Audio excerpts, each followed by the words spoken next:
gersang tiada penghuni,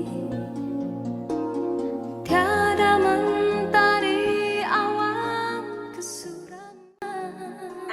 Tadi kita sudah sepakat untuk membuat kesepakatan kelas. Kalau dulu itu namanya kesepakatan kelas.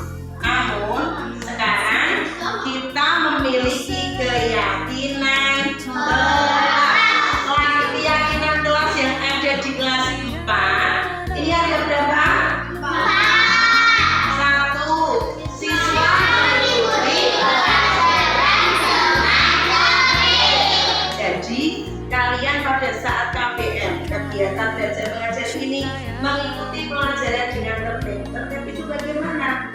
Tetap mengikuti pelajaran, tidak membuat gaduh di kelas, tidak ngobrol sendiri, mengikuti tugas-tugas yang diberikan oleh Bapak Ibu guru. Jangan berapa mana?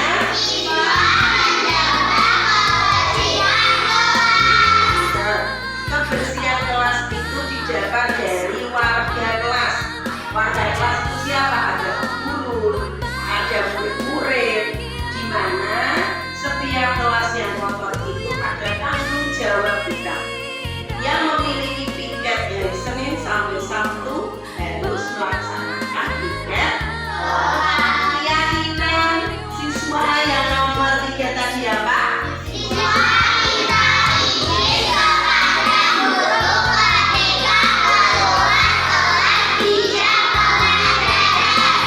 Kalau anak-anak pada saat jam pelajaran kudu pipis, kepengen BAB, kepengen cuci muka, kepengen sisi umbel kadang. Jadi kalau keluar kelas itu harus izin kepada guru kelasnya, kepada guru. Oke? Keyakinan kelas yang keempat adalah siswa saling menghargai dan menghormati. Nah, jadi dalam kelas itu terjadi kerjasama yang baik. Itu adalah ketika kalian ini saling menghormati. Menghormati itu bagaimana? Kalau temannya ada yang tidak membawa pulpen atau pensil atau alat pelajaran, kalau kalian memiliki lebih itu boleh dipinjam. Menghargai, menghormati. Kemudian kalau temannya sedang mengerjakan pelajaran, pekerjaan tugas, jangan diganggu. Itu namanya menghormati. Karena di dalam kelas itu kita bekerja sama. Ada saatnya kita kerja sama, ada saatnya kita belajar mandiri. Namun yang namanya menghormati itu kita tetap menghormati hak-hak teman kita. Kalau pada saat guru menerangkan, anak-anak memperhatikan. Nah, sekian ini dari tadi nomor 1 sampai dengan nomor 4 adalah keyakinan kelas. Kalian tadi sudah catat ya kalian. Oke, terima kasih. Assalamualaikum warahmatullahi wabarakatuh. Kepada Bapak Kepala Sekolah SD Negeri Sedagas 2, Bapak Selamat SPD, yang kami hormati Bapak Ibu Dewan Guru SD Negeri Sedagas 2. Pertama-tama marilah kita panjatkan puji syukur kehadirat Allah Subhanahu wa taala yang mana pada pagi hari ini kita dapat berkumpul dalam acara diseminasi penerapan budaya positif di sekolah melalui keyakinan kelas dan restitusi. Perkenalkan, saya Ibu Umi Muasoma, CPP Angkatan 10 tahun 2024 di Kabupaten Demak. Bapak Ibu yang kami hormati, mari kita awali acara diseminasi ini dengan bacaan Bismillah bersama. Bismillahirrahmanirrahim. Semoga dengan bacaan Bismillah ini nanti membawa lancarnya acara diseminasi ini. Kita sama-sama saling sharing, saling belajar, di mana untuk kemajuan karakter pada siswa kita. Nah, sekali lagi di sini kita nanti belajar bersama apa yang sudah saya dapat dari pendidikan guru penggerak ini nanti diterapkan. Saya hanya berusaha membuat panjenengan lebih paham. Saya tidak menggurui, tapi kita sama-sama saling belajar. Ngoten nggih? Pertama, di mana kita melakukan diseminasi ini untuk apa? Ya tujuannya kita mengetahui penerapan budaya positif di sekolah. Budaya positif itu apa? Budaya positif itu adalah sebuah kegiatan, sebuah perilaku di mana itu berawal dari proses kita melakukan kedisiplinan dari siswa. Nah, dari cara-cara guru mempraktekkan budaya positif, ini nanti akan berdampak luar biasa pada siswa kita.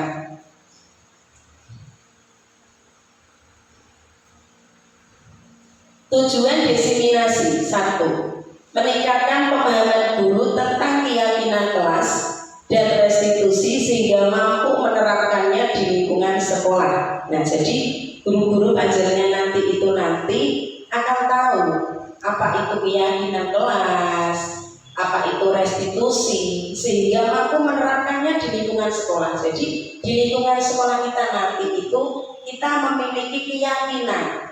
Kalau dulu itu namanya tata tertib, aturan kelas. Sekarang aturan kelas itu disebut dengan keyakinan. Keyakinan itu tidak membebani siswa. Kita buat saja keyakinan kelas itu yang lebih simpel, yang lebih mudah, sehingga anak itu nanti bisa menerapkannya dalam KBM setiap hari. Yang kedua, terlaksananya penerapan budaya positif di lingkungan sekolah. Jadi penerapan budaya positif di awal tadi itu di sekolah bisa kita lakukan.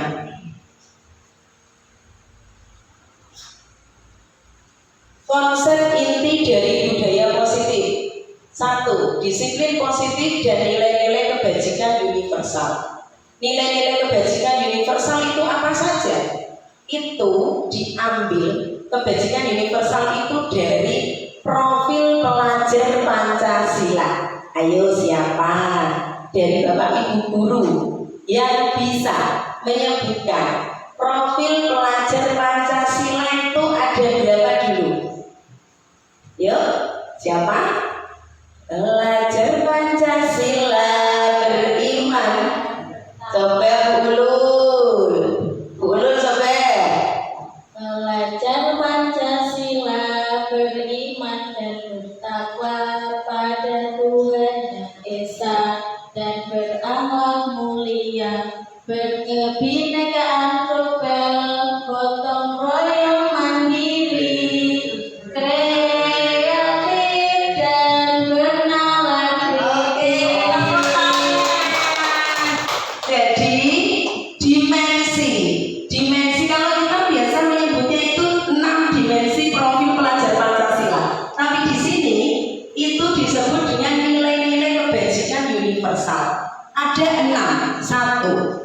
Pelajar Pancasila beriman dan bertakwa pada Tuhan Yang Esa dan berakhlak mulia. Berkebinekaan global itu nomor 2. Berkebinekaan global. Nomor 3-nya gotong royong mandiri. 4.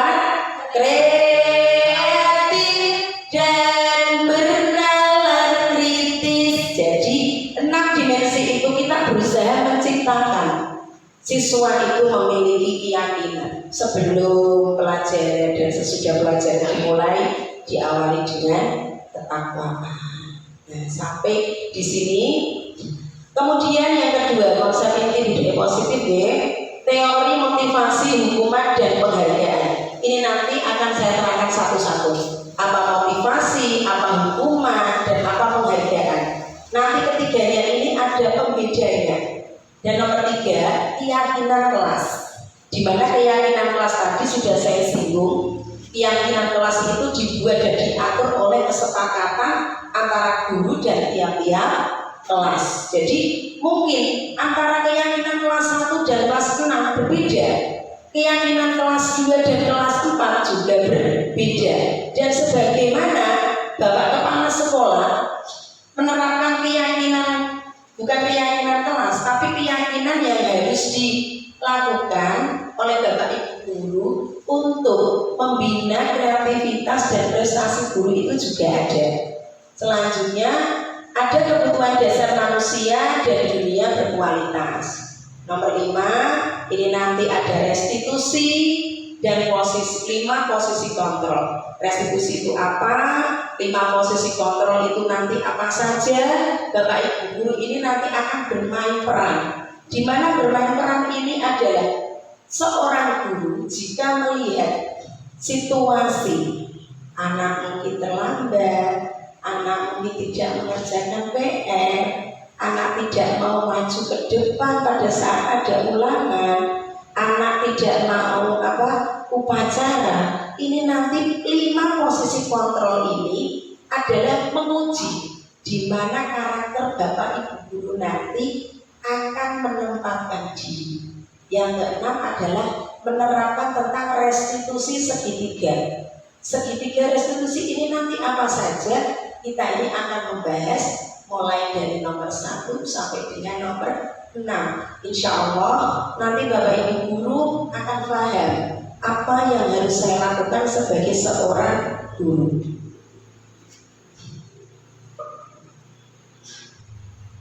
Sekarang ada pertanyaan, setuju atau tidak setuju?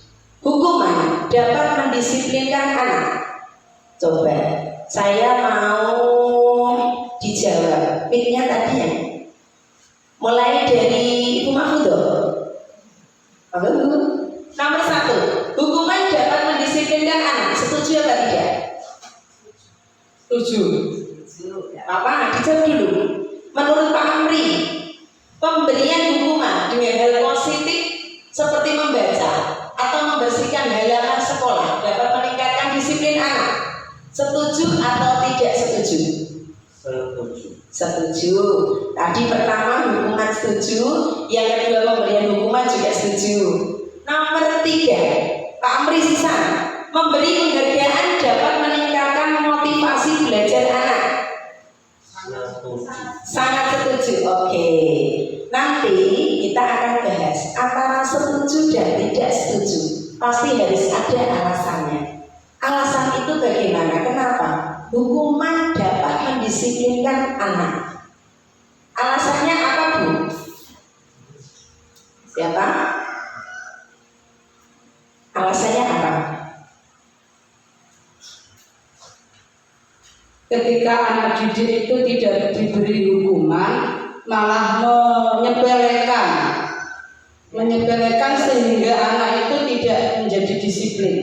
Betul. Terus kemudian apakah ada pertanyaan nomor 1, hukuman dapat mendisiplinkan anak? Siapa yang memilih tidak setuju? Itu jadi dari Bapak Ibu dulu. Selain Ibu Mahfudoh tadi kan setuju adanya hukuman itu mendisiplinkan anak. Dari yang lain sama-sama setuju? Oke. Kemudian pertanyaan nomor 2, pemberian hukuman dengan hal positif seperti membaca atau membersihkan halaman sekolah dapat meningkatkan disiplin anak. Menurut Pak Amri tadi, Pak Amri menjawab setuju. Alasannya pripun, Pak?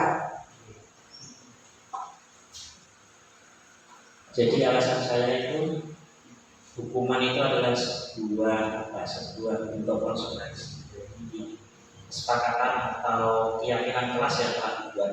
Ya. Jadi bentuk konsekuensinya seperti itu. Jadi anak sebelumnya kan tidak tahu, jadi konsekuensi apa yang dilakukan jika tidak melakukan hal-hal yang diatur. Betul, terima kasih. Yang ketiga, memberi penghargaan dapat meningkatkan motivasi belajar anak. Jadi Bapak Ibu guru itu memberi penghargaan, reward, mungkin berupa hadiah, mungkin berupa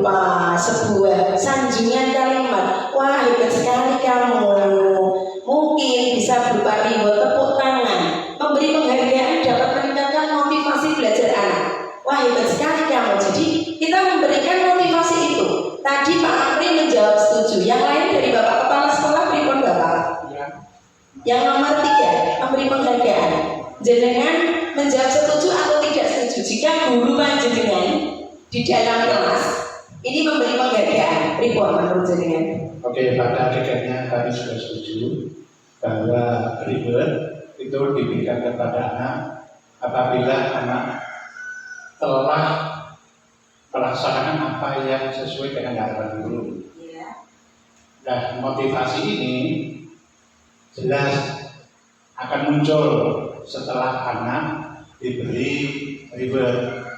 Tidak harus berupa benda, tapi juga dalam bentuk sanjungan, pujian, dan sebagainya. Ya. Oke, terima kasih Bapak. Kemudian saya lanjutkan. Ini ditampung ya jawaban-jawaban ini. Oke, budaya positif. Budaya positif, siapa yang mau membacakan? Coba biar saya mendengar suara nyaring dari Bapak Ibu guru. Bisa mau Bu? Dibaca dengan lantang dan nyaring. Budaya positif itu apa? Dibaca saja. Budaya positif yaitu salah satu tanggung jawab seorang guru adalah bagaimana menciptakan suatu lingkungan positif yang terdiri dari warga sekolah yang saling mendukung, saling belajar, saling bekerja sama sehingga tercipta kebiasaan-kebiasaan baik dan karakter-karakter baik warga sekolah yang pada akhirnya membentuk sebuah budaya positif. Budaya positif dapat menciptakan sebuah lingkungan menjadi lebih menyenangkan, aman, nyaman untuk bertumbuh, serta dapat menjaga dan melindungi setiap murid dari hal-hal yang kurang bermanfaat atau bahkan mengganggu perkembangan potensi murid. Terima kasih. Jadi budaya positif itu apa? Itu adalah salah satu tanggung jawab seorang guru. Kita menciptakan budaya positif itu berawal dari diri kita sendiri. Kalau kita sudah biasa melakukan hal-hal positif, hal-hal positif itu biasanya itu berlangsung, masuk, didapat dari apa? Dari pikiran kita. Kalau kita biasa melakukan positif, insya Allah apa yang kita lakukan akan positif.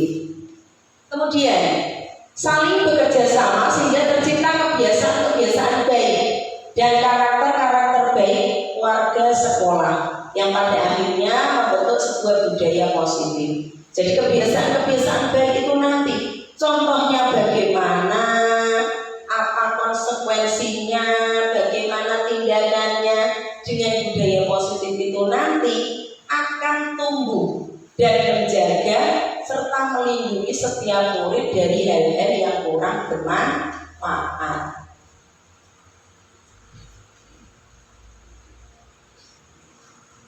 Disiplin positif dan nilai-nilai kebajikan universal. Kita akan membahas di mana nilai-nilai kebajikan universal. Perubahan paradigma. Nah, sekarang ada kegiatan kepalang tangan. Ada A dan B. Anda dan teman Anda sobeklah secari kertas kecil. Tuliskan benda atau sesuatu yang sangat berharga untuk Anda. Letakkan di salah satu tangan Anda dan genggam benda atau sesuatu tersebut dengan segala daya. Buatlah sebuah kepalang. Teman Anda yang B mencoba dengan sekuat tenaga dengan berbagai cara untuk meminta Anda memberikan benda tersebut.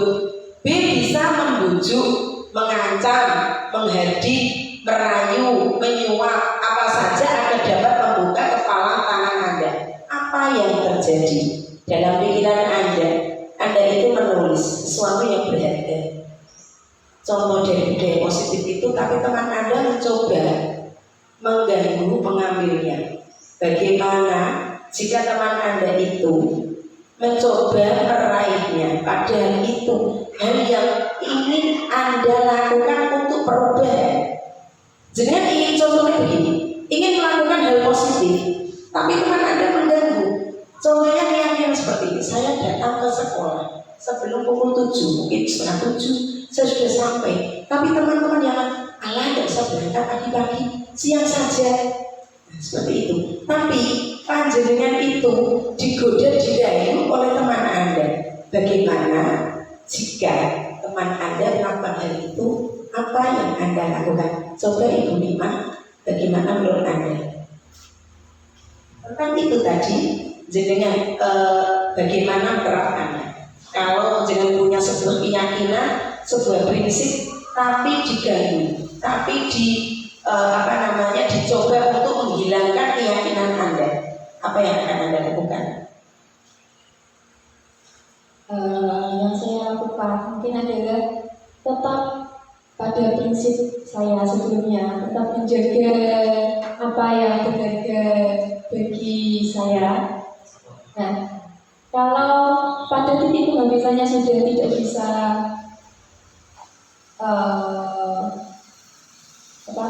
tidak bisa bertahan, nah itu baru. Oke, terima kasih. Baik, yang namanya keyakinan, jenengan memiliki prinsip, tapi digoda, dapat godaan dari luar. Padahal itu demi paradigma sebuah perubahan. Saya ingin berperilaku positif. Saya ingin benar-benar mengajar jika di kelas itu KBM selama 1 hari tanpa ada jagung di kelas. Masuk kelas jam 7, tapi teman Anda jagung.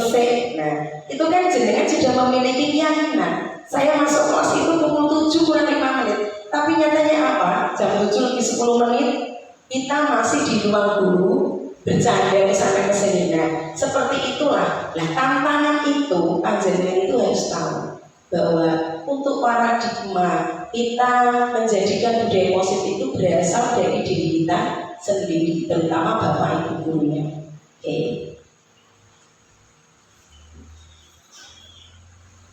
Dari kegiatan tadi dapat kita simpulkan bahwa segala tindakan memiliki alasan dan tujuan. Kita tidak bisa mengontrol seseorang. Jika kita yakin bisa mengontrol seseorang, jawabannya adalah ilusi. Karena apa? Kita itu tidak bisa mengontrol seseorang. Kita ingin berbuat baik, tapi teman kita mengganggu kita. Biarkan, yang penting dari diri kita, dari hati kita, dari pikiran positif kita bisa beralih. Paradigma itu peralihan untuk menjadi lebih baik. Kalau kita menciptakan sebuah budaya positif, insya Allah apa? Teman-teman kita akan mengikuti kita. Guru si A sudah mulai masuk kelas, saya kok masih di sini bermain. Si B sudah melakukan yang namanya pembelajaran dengan aktif dan inovatif. Budaya positif diawali dengan perubahan paradigma tentang teori kontrol. Apa itu teori kontrol? Dari Dr. William Glasser. Ilusi guru mengontrol murid. Nah, kita itu memiliki keyakinan guru itu adalah pemimpin pembelajar. Dalam satu kelas itu, guru itu sebagai mengontrol murid. Murid bisa melakukan budaya positif atau tidak, itu tergantung gurunya. Ilusi bahwa kritik dan membuat orang merasa bersalah dapat menguatkan karakter. Ilusi bahwa semua penguatan positif efektif dan bermanfaat. Ilusi bahwa orang dewasa memiliki hak untuk memaksa. Nah, teori kontrol dari Dr. William Glasser ini ada beberapa ilusi tentang kita mengontrol dari siswa kita. Next.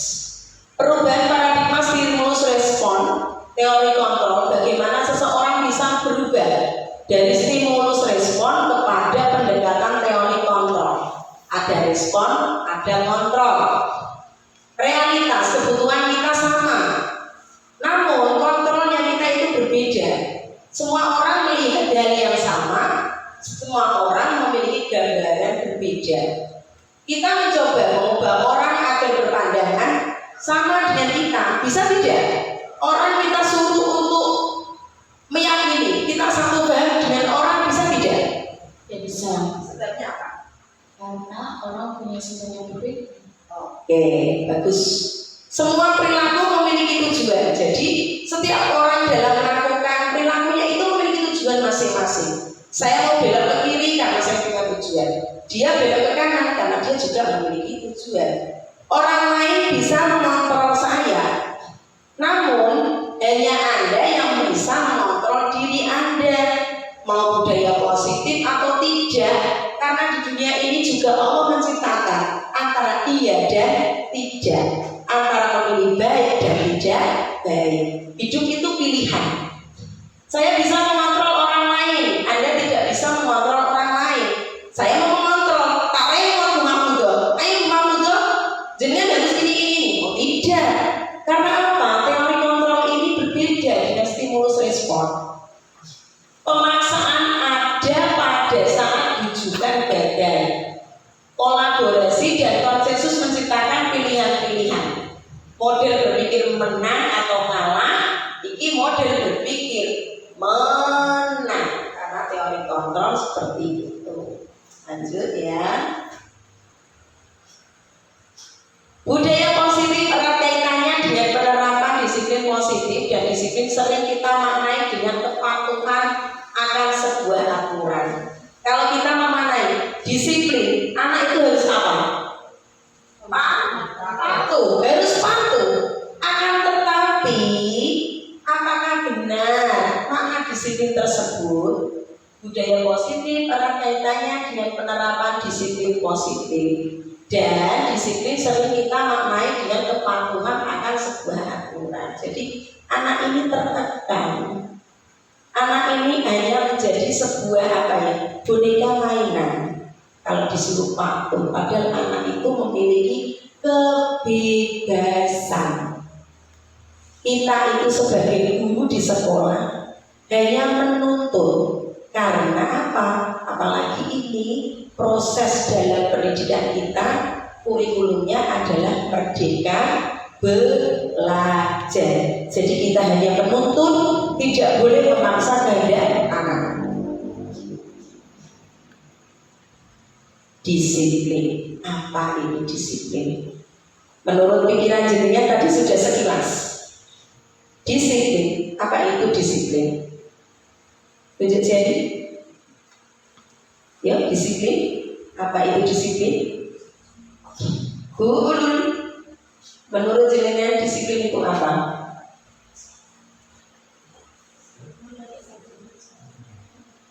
Kalau menurut saya, disiplin itu adalah melakukan sesuatu sesuai dengan aturannya, sesuai dengan apa yang sudah diatur dalam tata tertib.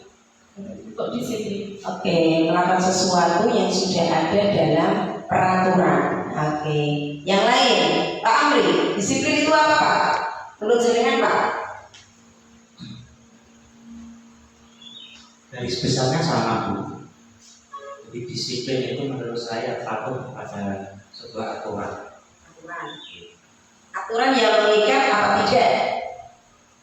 Aturan yang mengikat tentunya. Aturan yang mengikat. Oke. Sekilas, terima kasih. Bu Dario, apa itu disiplin?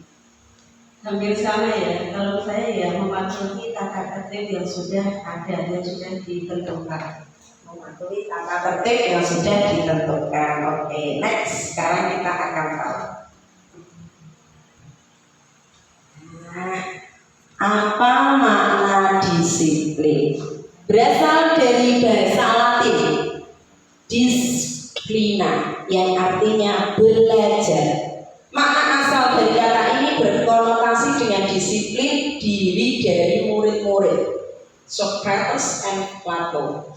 Disiplin membuat orang menggali potensinya menuju sebuah tujuan, apa yang dia hargai. Namun dalam budaya kita, makna kata disiplin telah berubah menjadi sesuatu yang dilakukan seseorang pada orang lain untuk mendapatkan kepatuhan. Jadi disiplin tadi menganjurkan anak-anak untuk patuh. Kecenderungan umum adalah menghubungkan kata disiplin dengan ketidaknyamanan, bukan dengan apa yang kita hargai, atau pencapaian suatu tujuan mulia. Jadi disiplin tadi itu mengajarkan kita pada seorang untuk mendapatkan kepatuhan. Paham ya? Kita lanjutkan. Disiplin positif. Coba dibaca Bu Bariro, apa itu disiplin positif? Disiplin positif adalah cara kita mengontrol diri dan bagaimana menguasai diri untuk memilih tindakan yang mengacu pada nilai-nilai yang kita hargai agar tercapai tujuan mulia yang diinginkan. Disiplin positif merupakan unsur utama dalam terwujudnya budaya positif yang kita cita-citakan di sekolah-sekolah kita. Tujuan dari disiplin positif adalah menambahkan motivasi pada murid-murid kita, yaitu untuk menjadi orang yang mereka inginkan dan menghargai diri sendiri dengan nilai-nilai mereka percaya.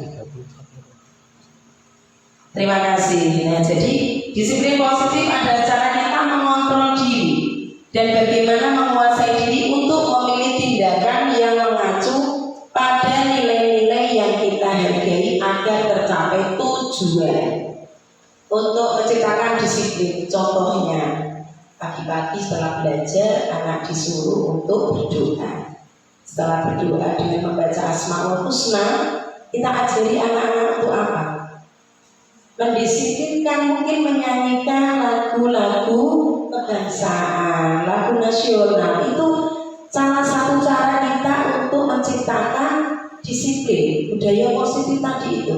Disiplin positif. Anak-anak itu kan sekarang lebih suka menyanyikan lagu-lagu zaman sekarang yang viral daripada menyanyikan lagu-lagu nasional. Nah, dengan cara setiap hari di awal pagi kita menyanyikan lagu nasional, pulang kita menyanyikan lagu daerah. Sampun diciptakan seperti itu Bapak Ibu? Sudah diciptakan apa belum?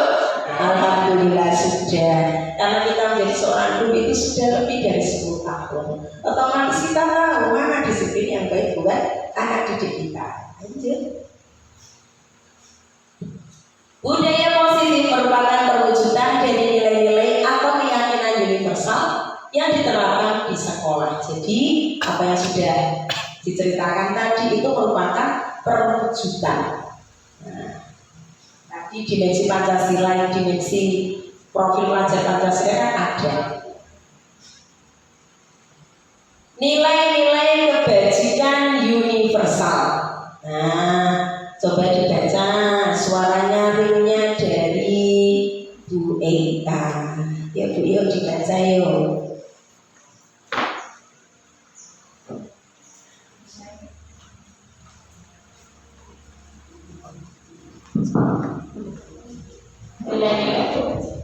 Universal, nilai-nilai kebajikan positif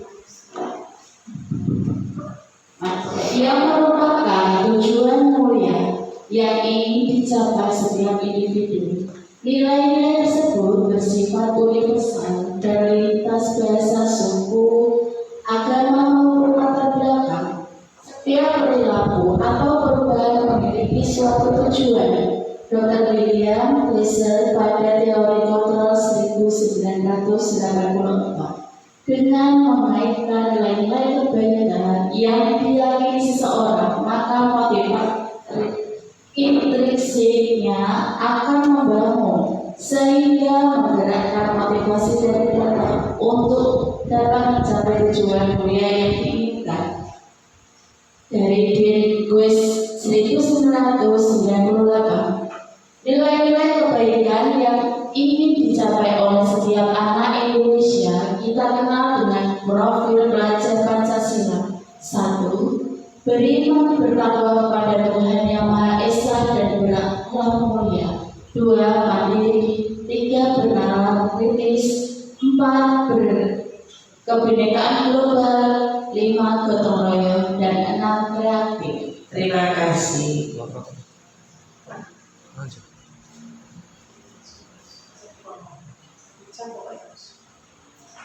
Lanjut ya.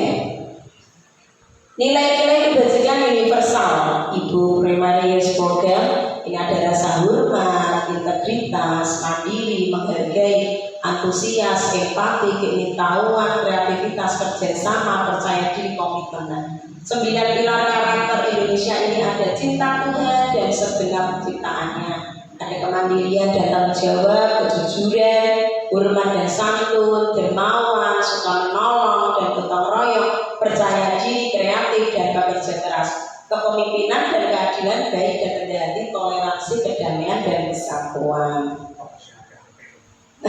Yang baik-baik ya Pak. 2 kita sudah masuk 2. Tadi kan ada 5 ini.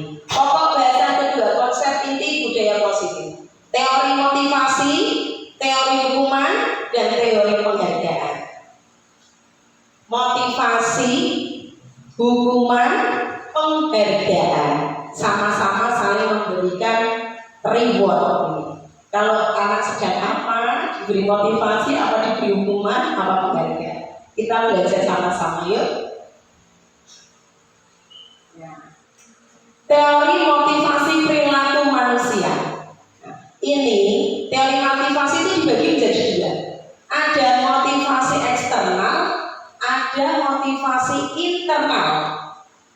Kalau yang eksternal untuk menghindari ketidaknyamanan atau hukuman. Nah, contohnya seperti ini. Bapak Ibu guru datang ke sekolah pukul 7 atau jam 7 kurang 10 menit. Kalau dalam hati diri jenengan itu ekstranya begini. Daripada saya datang terlambat jam 7 lebih 10 menit, kalau saya datang terlambat itu nanti saya dihukum oleh kepala sekolah. Pasti dihukum. Bu Umi, kenapa datangnya terlambat? Itu motivasi eksternal. Mulai kalau ada sudah punya pikiran seperti itu, saya datangnya jam 7 kurang 10 menit. Jadi saya ingin apa? Rasa nyaman. Daripada saya terlambat tidak nyaman, ditegur kepala sekolah. Nah, itu motivasi eksternal. Jadi jenengan itu tergesa-gesa supaya di zona aman ini tidak mendapatkan apa? Hukuman atau teguran dari atasan. Kemudian motivasi eksternal yang kedua, untuk mendapatkan imbalan dari orang lain atau institusi. Contohnya seperti ini. Saya sebagai guru kelas 4 ingin mendapatkan reward dari kepala sekolah. Ingin mendapatkan sambutan manis. Saya mengikuti program guru penggerak seperti ini. Wah, kalau saya mendapatkan ingin mengikuti pendidikan program guru penggerak, jadi saya itu mendapatkan apa? Imbalan. Imbalan dari apa? Dari BPGP, dari kepala sekolah mungkin. Karena mau ditiru Bu Umi begitu. Jangan seperti itu. Karena apa? Yang penting itu kita memiliki motivasi internal, memiliki disiplin positif untuk menjadi orang yang mereka inginkan dan menghargai diri sendiri dengan nilai-nilai yang mereka percaya. Jadi apapun yang kita lakukan itu berasal dari diri kita, niat kita, nawa itu. Yang penting itu nawa itu. Kalau kerja jam 7 masuk kelas, kita datang ya jam 7 kurang 10, jam 7 kurang 15 menit, seperti itu.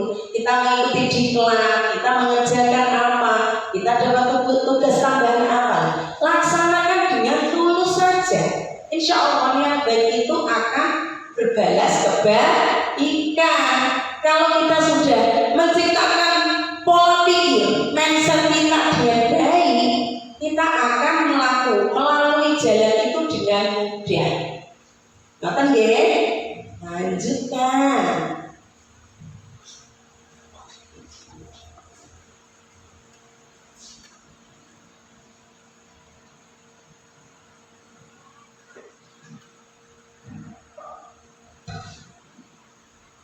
Apa ya ketika ada asma sama untuk lain mana asma kenapa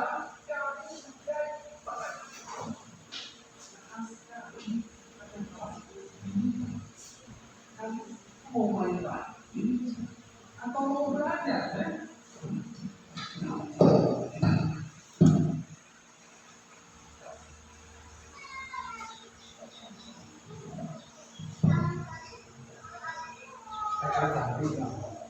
Itu aku.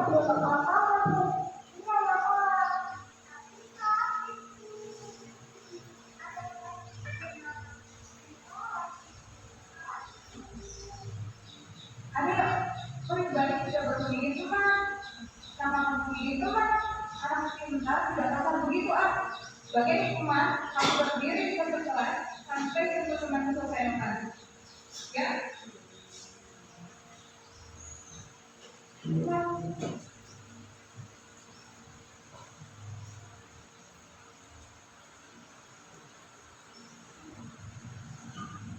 Itu tadi sebuah video seorang guru menghukum siswanya. Disuruh apa tadi? Berdiri di pojok kelas. Hukuman bersifat tidak terencana atau tiba-tiba karena tadi ada gigitan yang sangat merah. Hukuman bersifat satu arah dari pihak guru yang memberikan dan murid hanya menerima suatu hukuman tanpa melalui suatu kesepakatan. Nah, hukuman tadi itu tidak ada dalam kesepakatan keyakinan kelas. Hukuman yang diberikan bisa berupa fisik maupun psikis. Murid atau anak disakiti oleh suatu perbuatan atau kata-kata. Jadi secara psikis tadi guru menghukum secara apa? Disuruh berdiri di pojok depan. Secara psikis atau secara fisik? Fisik. Nah, dia itu berdiri di depan. Seperti itu hukuman itu nanti boleh apa tidak? Lanjut ya. Konsekuensi. Konsekuensi itu apa? Sudah terencana atau sudah disepakati, sudah dibahas dan disetujui oleh murid dan guru. Umumnya bentuk-bentuk konsekuensi dibuat oleh pihak guru atau sekolah dan murid sudah mengetahui sebelumnya. Jadi kalau dalam keyakinan kelas itu ada konsekuensinya. Kalau murid terlambat masuk kelas itu diberi keyakinan bagaimana. Kalau murid ada yang bertengkar itu nanti konsekuensinya bagaimana. Sudah ada apa namanya kesepakatan betul antara guru dengan murid. Restitusi. Restitusi itu apa? Proses menciptakan kondisi bagi murid untuk memperbaiki kesalahan mereka sehingga mereka bisa kembali pada kelompok mereka dengan karakter yang lebih kuat. Restitusi juga merupakan proses kolaboratif yang mengajarkan murid untuk mencari solusi untuk masalah mereka dan membantu murid berpikir tentang orang seperti apa yang mereka ingin menjadi tujuan mulia dan bagaimana mereka harus memperlakukan orang lain. Konsekuensinya begini, contohnya restitusi itu seorang guru begini. Ada murid biasanya itu kan do malak, ono sing malak, itu termasuk perilaku bullying. Itu tidak boleh. Bullying itu kan tidak boleh. Anak meminta uang kepada temannya itu tidak boleh. Nah, dia tidak mengaku. Nanti saya ada videonya, sebentar. Saya tayangkan videonya.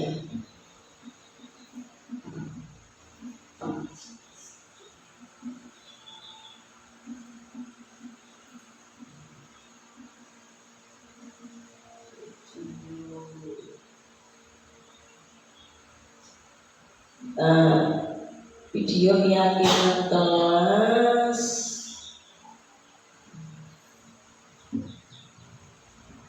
Ini restitusi dari niat.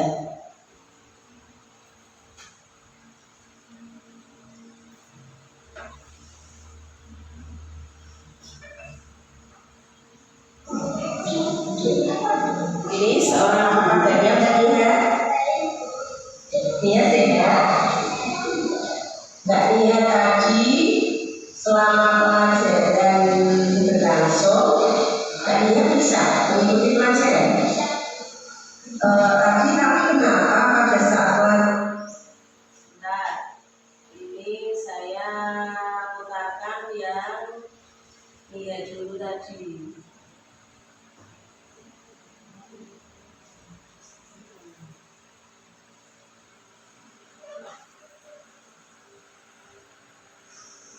Silakan.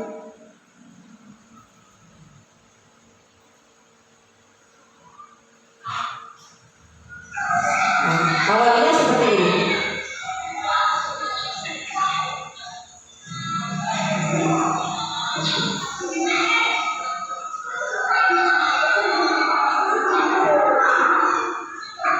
Kali minta uang kepada Nia. Nah, tapi Nia tidak mau mengakuinya. Sebagai seorang guru itu, apa yang harus dilakukan? Tidak langsung menghukum, tidak langsung diberi hukuman atau bagaimana? Apakah dari Mbak Nia? Nia sehat? Mbak Nia tadi selama pelajaran berlangsung, Mbak Nia bisa mengikuti pelajaran. Tadi tapi kenapa pada saat pelajaran ada ulangan bersama? Nia itu tadi kelihatannya mencontek pelajaran dari usianya terus sampai dari alim. Kenapa? Kamu tidak belajar. Sebabnya apa tidak belajar? Ini kok video menyontek. Tujuan ya, salah satu dari keyakinan kelas kita, kalau kita mengerjakan sesuatu dengan sendiri, itu termasuk keyakinan kelas kita yang akan ya jujur. Nah, tadi dia itu seharusnya jujur mengerjakan apa yang seharusnya dikerjakan, ya. Usaha jujur, saya bisa mengerjakan sendiri. Jangan jika itu mencontek pekerjaan orang lain.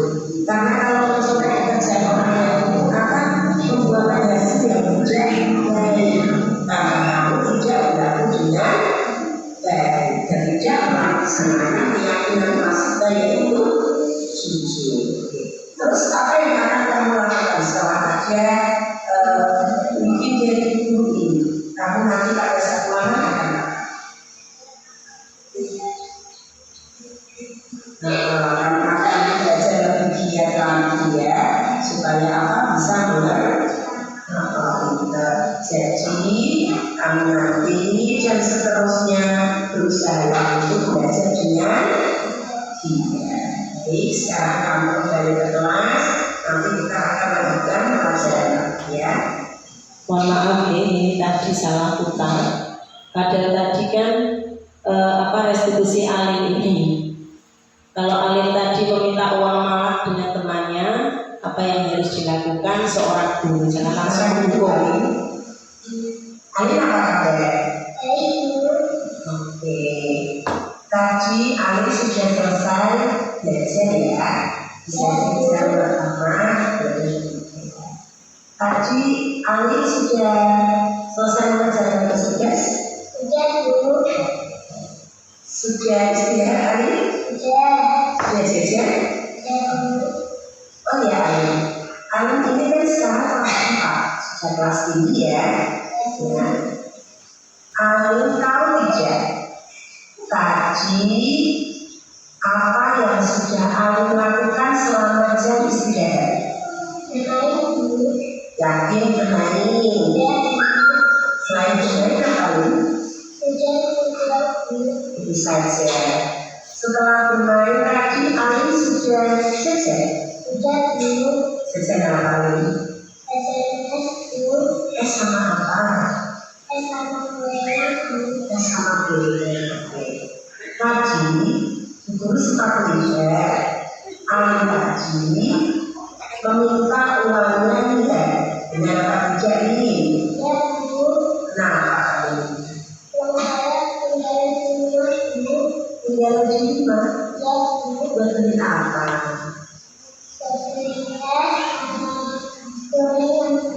Kenapa kamu minta uangnya dia?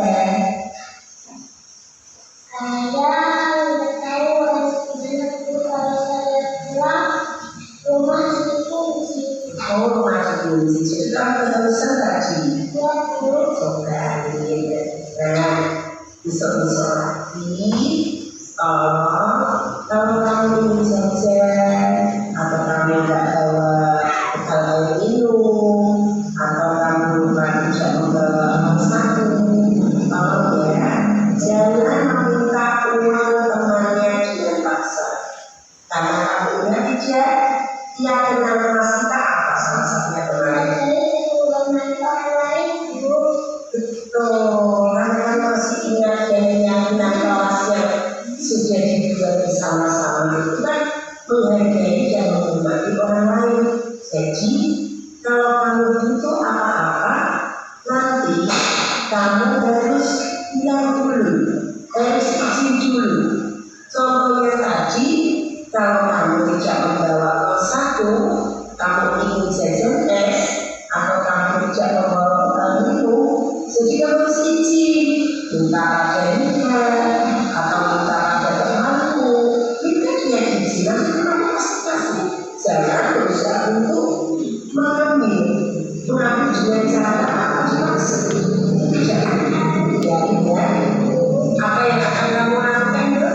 Saya akan menggunakan mengembalikan uangnya dan saya akan membawa air minum dan rumah. Jadi mulai hari ini kamu berjanji dalam sekilas tadi bagaimana segitiga restitusi itu dilakukan. Jadi sebagai seorang guru, pada saat siswa memiliki kesalahan, jangan kita langsung menghukumnya. Kita panggil dulu secara halus, identifikasi masalahnya apa, kok sampai dia minta uang temannya. Dia disuruh mengakui dulu, lakukan dengan sikap jujur tadi.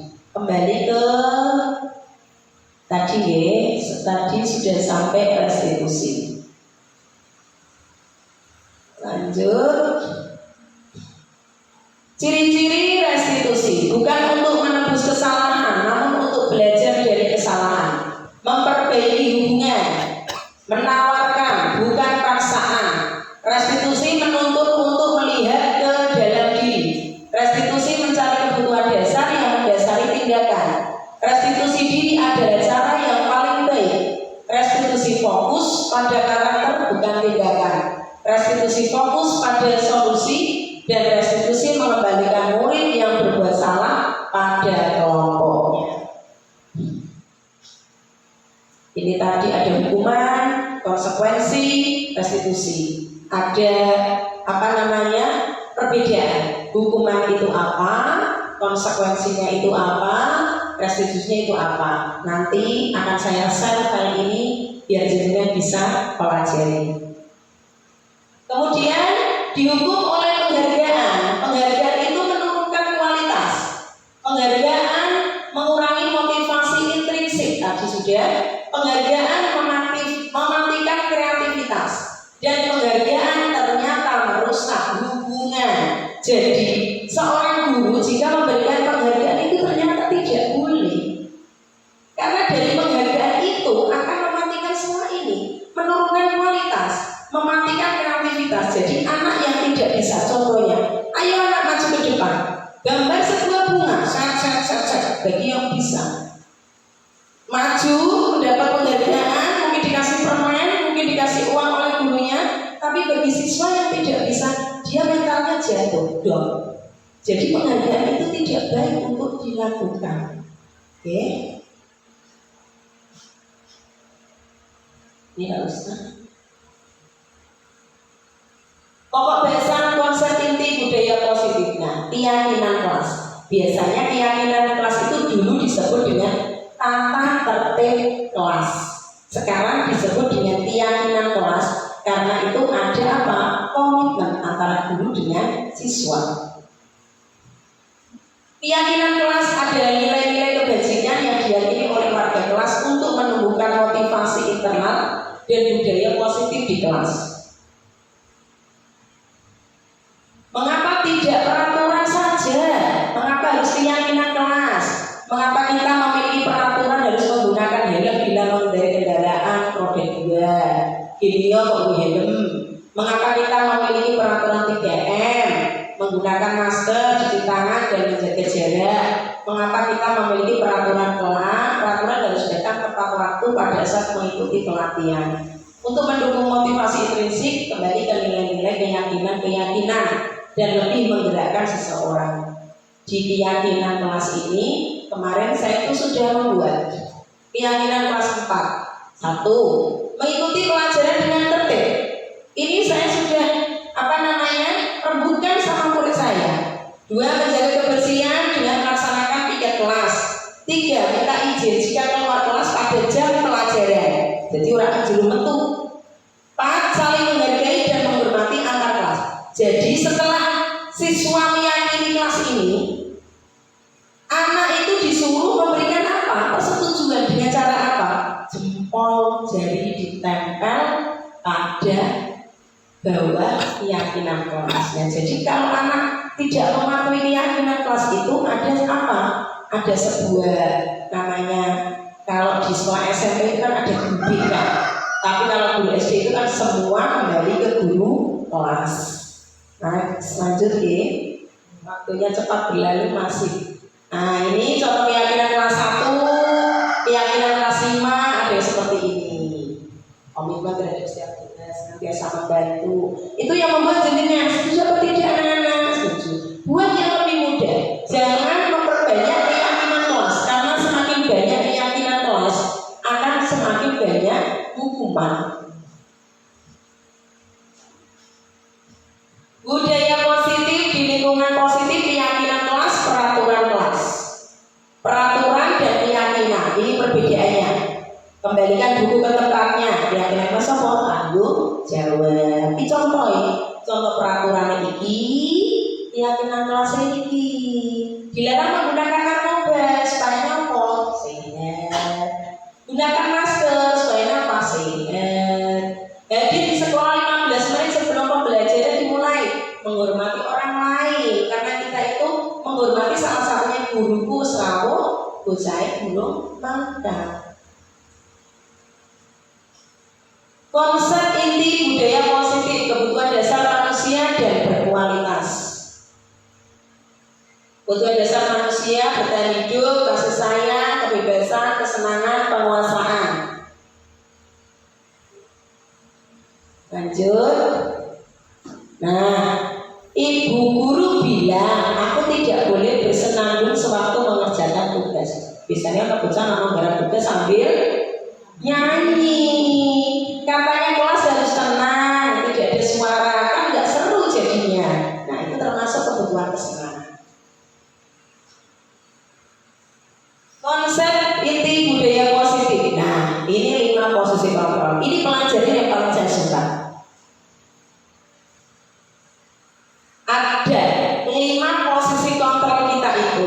Kita sebagai penghukum, atau kita membuat orang merasa bersalah, atau kita sebagai teman dengan murid kita, atau kita sebagai pemantau atau monitor untuk murid kita, atau kita sebagai manajer.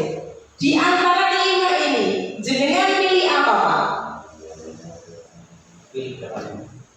Antara nomor 1 sampai nomor 5, jenengan memilih sebagai apa? Pilih 1 atau 2? 1 saja dulu. Oh, 1 saja. Pilih saja, pilih nomor 1 apa nomor 2, 3, 4 apa 5? Saya pilih yang nomor 3. 3 sebagai teman, oke. Nih, Umar Hudo pilih sebagai apa? Saya juga sama memilih sebagai teman. Oke, Busari sebagai apa? Sama juga sebagai teman. Oke, Bu Eka sebagai apa? Sama sebagai teman. Oh, sebagai teman. Bu Guru kelas 1 sebagai apa, Bu?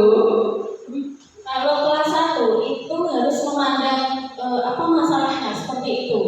Jadi kita bisa menjadi hukum, bisa menjadi pembuat orang merasa bersalah, menjadi teman, bisa menjadi monitor atau manajer. Tapi karena ini disuruh untuk memilih, jadi ya saya memilih teman, karena anak kelas 1 yang super aktif dan masih banyak yang cengeng. Oke, lanjut Bapak Kepala Sekolah sebagai apa, Bapak? Kalau memiliki anak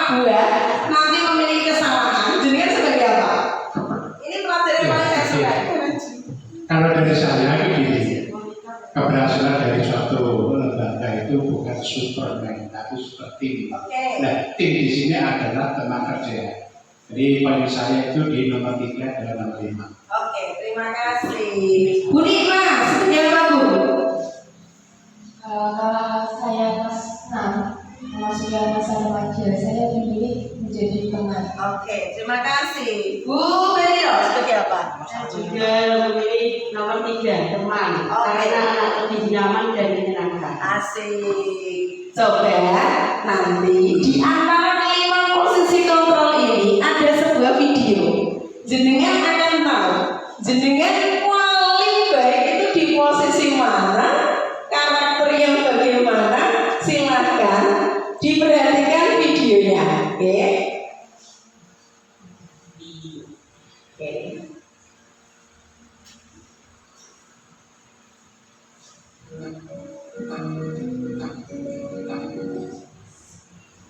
Salam bahagia Ibu dan Bapak Guru hebat. Dalam penerapan disiplin positif restitusi, salah satu program yang dikembangkan adalah 5 posisi kontrol. 5 posisi kontrol dalam restitusi adalah proses perjalanan seorang pendidik agar dapat mengenali dirinya. Pada video kali ini, kita akan membahas tentang 5 posisi kontrol yang dikembangkan oleh Diane Dawson dan contoh penerapan.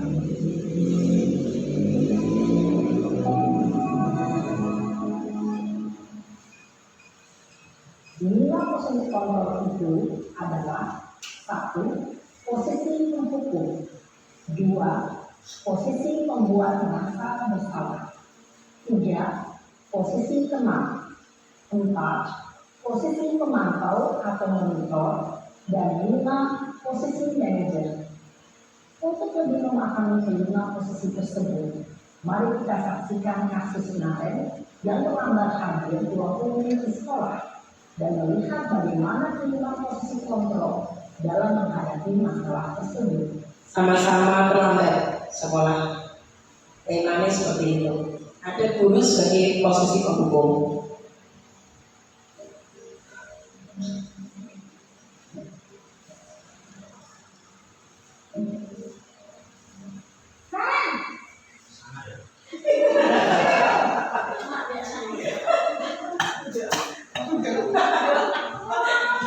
Ini kayak sama biasa nih.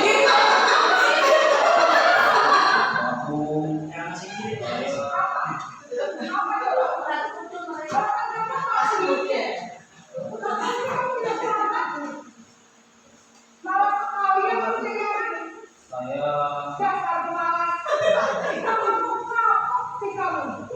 Sudah berapa kali terlambat? Sana, kamu pilih lapangan basket. Sama ini. Kenapa? Kamu malah ibu. Berani-berani ingin jawab. Sudah terlambat, masih berani jawab pula. Dia kan sebagai penghukum, Pak. 5 kali sekalian. Biar kapok. Cepat. Pergi sana ke lapangan basket. Posisi penghukum biasanya berbicara dengan nada tinggi, menghabis, menunjuk-tunjuk, menyakiti, dan menyindir. Hukuman bisa berupa fisik maupun psikis. Ibu dan bapak guru hebat, dampak yang terjadi pada murid ketika guru berada pada posisi penghukum adalah murid cenderung akan memberontak, bahkan menyimpan dendam.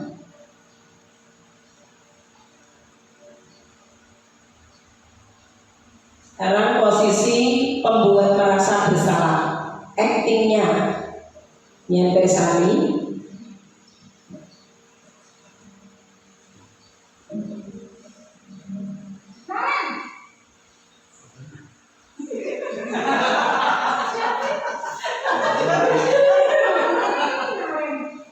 Kamu kenapa terlambat lagi, nak? Ya Tuhan, Naren. Kamu senang ya bikin ibu susah ya? Kalau kamu terlambat lagi, nanti ibu yang ditunggu bapak kepala sekolah, nak. Disangka ibu tidak bisa membina kamu. Duh, gimana ini? maaf Bu. Duh, Gusti Naren. Kamu suka ya kalau ibu ditunggu bapak kepala sekolah?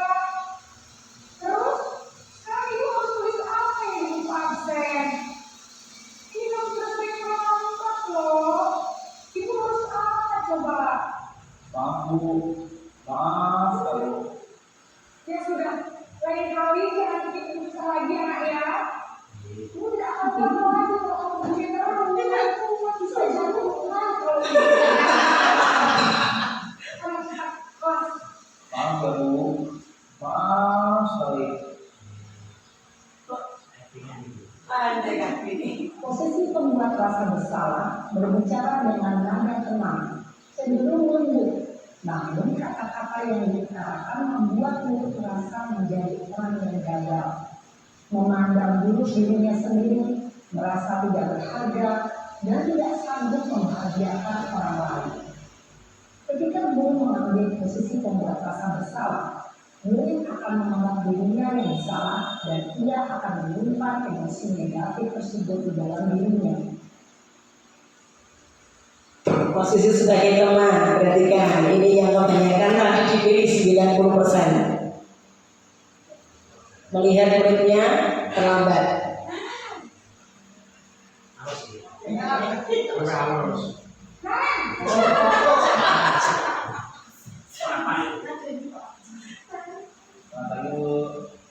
Wah, sudah jam berapa ini nak? Selamat pagi ya sayang.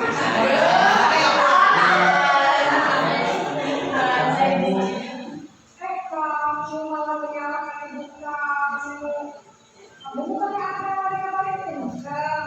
Kok terlambat sih? Iya Bu, dengan masalah kamu tadi, jadi biar tersalahkan tetap beresin ya Bu. Ya sudah biar gak terlalu lagi bikin terus ibu demi ibu. Bisa kan? Bisa Bu. Dan sudah sama masuk kelas, ibu beresin urusan absen kamu. Kamu ini ada-ada saja. Dalam posisi teman, guru berbicara dengan nada suara ramah, akrab, cenderung bersenda gurau untuk menjaga suasana tetap santai.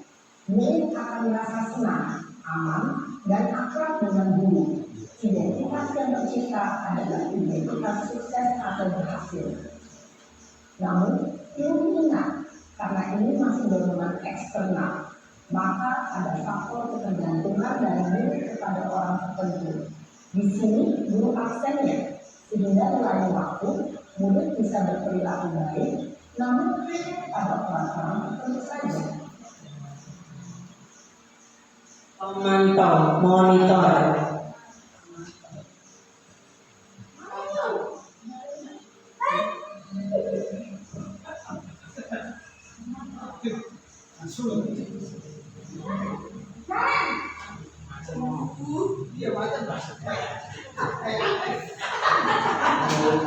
Kemarin, apa peraturan sekolah kita tentang jam berapa kita harus masuk sekolah? Kita harus di sekolah jam 7 Bu. Iya betul, sekarang sudah jam 7.20. Kalian sudah tahu konsekuensinya jika terlambat aja. Paham Bu, saya harus tinggal kelas pas jam istirahat selama 20 menit. Ya benar, konsekuensinya demikian. Jadi nanti jam 9.30 pas istirahat, kamu harus tinggal di kelas, kerjakan tugas tambahan untuk ketinggalan kamu, ya? Baik Bu. Posisi pemantau mengandalkan penghitungan atau data untuk mengontrol murid. Guru mengarahkan murid berdasarkan peraturan dan konsekuensi. Seorang pemantau menunjukkan bahasa tubuh dan ekspresi wajah yang datar dan cenderung formal.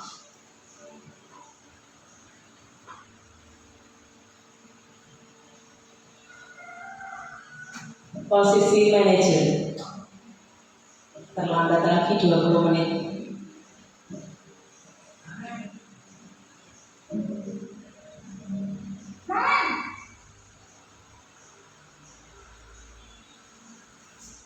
Selamat pagi Bu. Selamat pagi, Aren. Maaf Bu, saya terlambat. Ya, sekolah masuknya jam 7, sekarang sudah jam 7.20. Jadi sekarang bagaimana ini, Aren?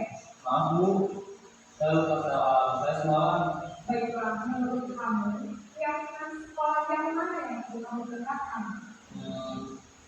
Menghargai diri sendiri dan orang lain mungkin ya Bu. Setuju. Jadi, apakah kalian meyakini prinsip saling menghormati tersebut? Iya Bu, saya meyakininya. Apakah kalian bersedia memperbaiki masalah keterlambatan ini? Bersedia Bu. Bagaimana kamu akan memperbaiki masalah keterlambatan ini? Saya akan coba untuk tidak lupa menyetel alarm saya Bu. Baik, kalau kalian mau menyewa di rumah, ada orang yang tidak bisa bantu mengingatkan tidak? Ada Bu, kakak saya, Kak Emma. Ada lagi selain Kak Emma?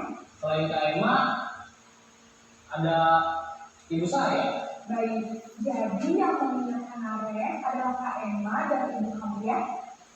Kira-kira akan mulai alarm kapan ya, Arek? Setelah pulang sekolah, akan segera saya lakukan. Baik, jadi Arek akan setel alarm untuk bangun besok pagi dan akan diingatkan oleh kakak dan ibu dan Arek ya? Ada lagi yang mungkin perlu dilakukan Arek? Agar tidak terlambat bangun lagi. Tidak ada Bu. Baik, Arek. Terima kasih untuk kerjasama kamu. Sekarang kamu turun kembali ke kelas lagi. Baik Bu, terima kasih. Posisi disarankan untuk memilih murid memiliki sikap disiplin yang positif, yaitu murid yang mandiri, bertanggung jawab, dan dapat memecahkan masalah. Tujuan dari posisi ini adalah agar murid dapat berefleksi atas tindakannya. Guru akan dengan tulus memberikan pertanyaan-pertanyaan bermakna, sehingga membuat murid dapat belajar dari kesalahannya dan mencari sebuah solusi untuk menyelesaikannya. Ibu dan bapak guru hebat, setelah mengamati adegan kelima posisi kontrol tadi, kira-kira posisi mana yang paling ideal? Posisi mana yang dapat Posisi mana ya? Ya, tentu posisi manajer. Posisi ini memang posisi ideal yang ingin dituju setiap pendidik. Pada posisi inilah, guru dapat menerapkan disiplin positif yang berpihak pada murid, yang memerdekakan murid.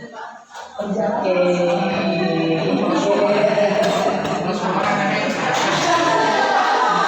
tangan buat Bapak Kepala Sekolah. Memilih apa?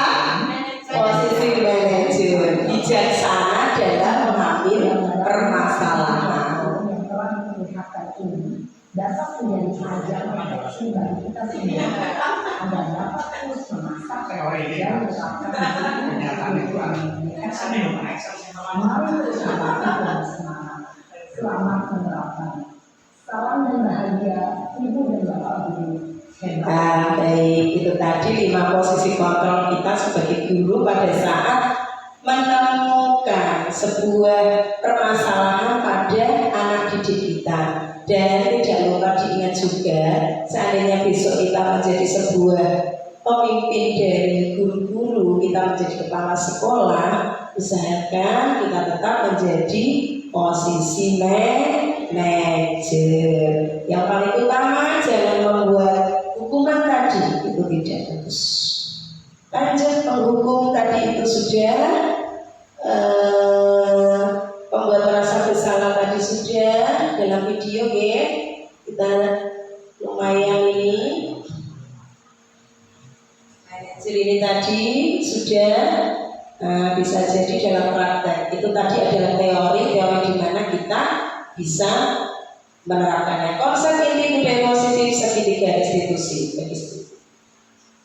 Menstabilkan identitas, validasi tindakan yang salah, menanyakan keyakinan. Tadi video yang sudah saya unggah tadi itu adalah segitiga restitusi untuk untuk memecahkan sebuah masalah. Anak malah, anak nyontek temannya. Menstabilkan identitas itu tadi sudah. Keyakinan. Video 3 lawan langsung. Ini untuk melihat. Halo, selamat pagi semuanya. Kami jadi harus semuanya ikut malu Pak. Waktu sekolah dulu bahkan sekali sebagai teman pagi sore hari. Baik sekali nilai apa yang disepakati tadi yang ada kaitannya dengan belajar. Semua orang harus bisa belajar dengan fokus dan nyaman, Pak. Apakah dengan kondisi bahasa dan belajar seperti ini, semua orang akan bisa belajar dengan fokus dan nyaman? Tidak, Pak. Lalu apa yang harus kita lakukan?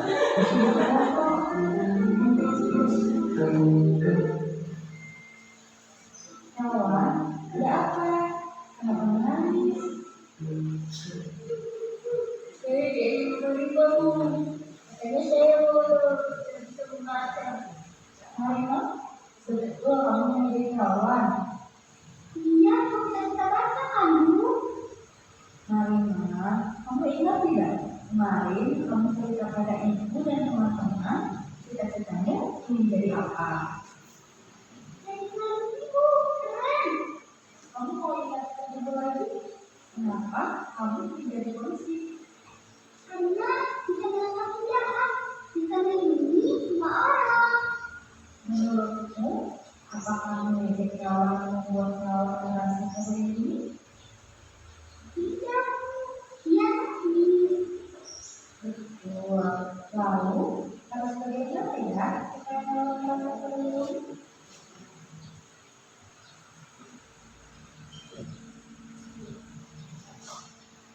Tadi, disiplin positif itu Anda tidak bisa mengontrol orang lain, hanya Anda yang bisa mengontrol diri Anda. Makna disiplin, belajar kontrol diri dengan menggali potensi kita agar tercapai tujuan mulia, yaitu sesuatu menjadi seseorang yang kita inginkan berdasarkan nilai yang kita hargai. Teori kontrol atau teori pilihan dari Dr. William Glasser. Semua perilaku itu memiliki tujuan. Dari teori motivasi, satu, untuk menghindari hukuman, untuk mendapatkan imbalan, untuk menghargai diri sendiri, itu termasuk nilai-nilai kebajikan universal. Ada keyakinan kelas. Kemudian berpikir menang-menang, kolaborasi dan konsensus menciptakan pilihan-pilihan baru. Ada 5 posisi kontrol tadi. Menghukum pembuat rasa bersalah, sebagai teman, sebagai pemantau, sebagai manajer. Kemudian dari kelima posisi kontrol ini, baiknya kita melakukan segitiga restitusi untuk menstabilkan identitas, untuk kebutuhan itu dan menanyakan keyakinan dan realitas kebutuhan kita berbeda. Kita berusaha menghargai pandangan orang atau pandangan dunia. Setiap orang memiliki gambaran berbeda. 5 kebutuhan dasar manusia yaitu penguasaan, kasih sayang, dan rasa diterima, kesenangan, dan kebebasan. Refleksi, dan baru apa yang mengubah paradigma saya yang saya dapatkan? Ini pertanyaan 1 sampai 3 karena ini refleksi. Panjenengan tadi kan sudah belajar bersama. Pertanyaan nomor 1 jawabannya apa, 2 jenengan bagaimana, dan 3 jenengan bagaimana. Dan baru apa yang mengubah paradigma saya yang saya dapatkan? Coba dulu. Nomor 1 dijawab. Cerdas. Hal baru setelah mempelajari dari tadi, refleksinya bagaimana? Dari paparan yang sudah diterangkan oleh Bu Umi tadi, di sini saya mendapatkan banyak sekali ilmu-ilmu yang mungkin nanti bisa saya terapkan di dalam kelas untuk meningkatkan budaya positif di dalam kelas, dan mungkin untuk sebagai pendidikan saya sebagai guru untuk selalu belajar dalam menanamkan budaya positif di dalam kelas. Cukup itu aja. Terima kasih. Refleksi yang kedua, perasaan apa yang muncul selama mengikuti sesi ini, khususnya mengenai makna disiplin dan motivasi intrinsik. Posisi jenengan tadi selama mengikuti diseminasi ini tadi pripun, Pak? Monggo.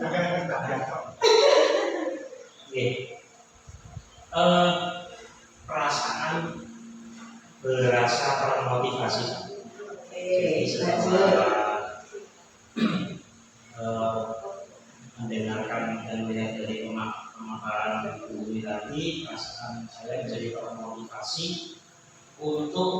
menerapkan disiplin positif di sekolah saya, khususnya di kelas saya. Begitu.